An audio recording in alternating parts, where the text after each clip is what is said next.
Welcome to our channel. Today we how to uninstall Homebrew from macOS, detailed guide step by step clearly. Begin by opening the Terminal application on your Mac.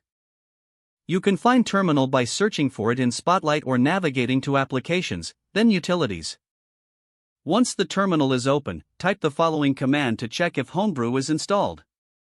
This command is brew version. If you see a version number, it means Homebrew is installed. To proceed with uninstallation, you can use the official uninstall script provided by Homebrew.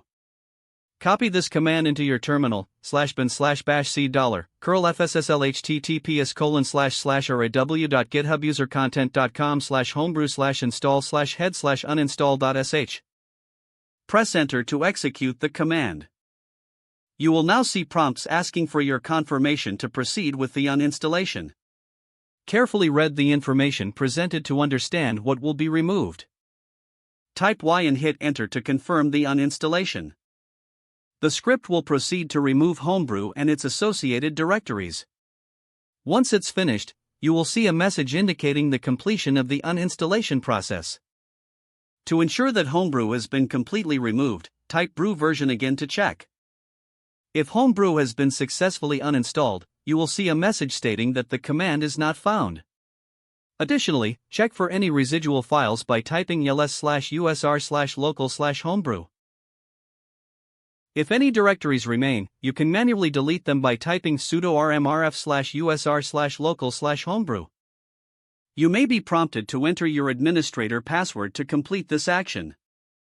Finally, review any configuration files that might be left in your home directory. These can usually be found in /.brew or /.bash_profile. If you find any, you can remove them by using the rm command followed by the path of the file. Once you have cleared these files, Homebrew should be fully uninstalled from your macOS system. Now your Mac is free from any Homebrew installations and configurations. If the page does not load, refresh the browser or try again in a private or incognito window. Make sure you are using the correct email address, then retype it carefully to avoid small typos. If your password is not accepted, use the reset option and create a new strong password you can remember.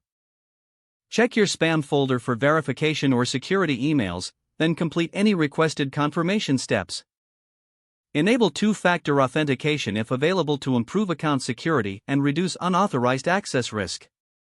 Don't forget to like this video and subscribe to our channel for more step-by-step tech guides.